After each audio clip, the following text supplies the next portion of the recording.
Analyse इन Elasticsearch ये perform करता है analysis operation on text string और रिटर्न कर देता है रिजल्टिंग टोकन्स।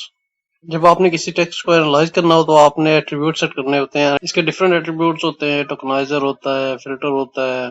फिल्टर के अंदर आप डिफरेंट किस्म के जो है ना इसे रे प्रोवाइड कर सकते हैं, मल्टी रे प्रोवाइड कर सकते हैं जिसको टोकनाइज करता है, जिसके अंदर स्पेस इज फॉर एग्जांपल के एक टेक्स्ट आपने प्रोवाइड किया है उसके अंदर कितनी स्पेसेस हैं उन सबको टोकनाइज करके आपको बता देगा कि ये जो आपका टेक्स्ट है जिसे आप एनालाइज करवाना चाह रहे हैं इसके अंदर इतनी जगह पर स्पेसेस है। जैसे फॉर एग्जांपल ये एक छोटी सी सेट ऑफ कोड हमारे सामने है, इसके अंदर quick space brown space fox, इसके अंदर 2 स्पेसेस हैं। तो इसी तरीके से जब आप इसे फिल्टर देंगे, फिल्टर के अंदर जो है ना स्पेस के लिए फिल्टर देंगे तो वो आपको टोकनाइज करके बता देगा कि ये जो है ना कितनी स्पेसेस आपके टेक्स्ट के अंदर जो है ना अवेलेबल है। तो इस तरीके से कुछ जो है ना एनालाइज का जो एनालाइजर का काम है कुछ इस तरीके से वो काम करता है।